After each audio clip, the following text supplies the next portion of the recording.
સુરતમાં વેપારીની પત્નીએ આત્મહત્યા કરી લેતા ચકચાર મચી છે।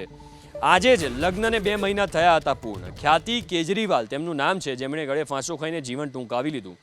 પોલીસને ઘટના સ્થળેથી નથી મળી કોઈ પણ સુસાઇડ નોટ। પરિવાર પ્લાસ્ટિકના દાણાના વેપાર સાથે સંકળાયેલો છે। સુરતના સુભાષનગર વિસ્તારની આ ઘટના છે।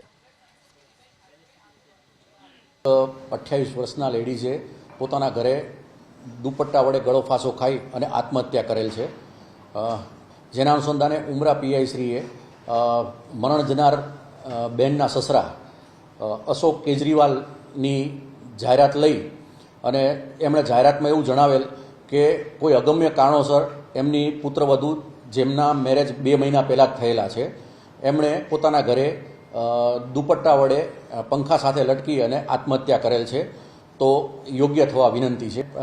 મરણ જનાર બહેનનું સિવિલ હોસ્પિટલમાં પેનલ ડૉક્ટર શ્રીઓ મારફતે પીએમ કરાવવામાં આવેલ છે અને ડૉક્ટર શ્રીઓએ પ્રાઇમરી કોઝ ઓફ ડેથ હેંગિંગને કારણે મૃત્યુ થયાનું જણાવેલ છે અને વધુ તપાસ સારું વિસેરાઓ છે એ એફએસએલમાં મોકલેલ છે। એ વિસેરાઓનો અભિપ્રાય આવ્યા પછી જ આગળની તપાસ ખબર પડશે। પંચનામા દરમિયાન ઘરની ઝડતી કરતાં કોઈ સુસાઇડ નોટ મળી આવેલ નથી। જે યુવતી છે એમનો પરિવાર છે એ થાણે મુંબઈ ખાતે રહે છે અને એમના પિતા પણ દીપક કુમાર બંસલ એ પણ જાણીતા ઉદ્યોગપતિ છે।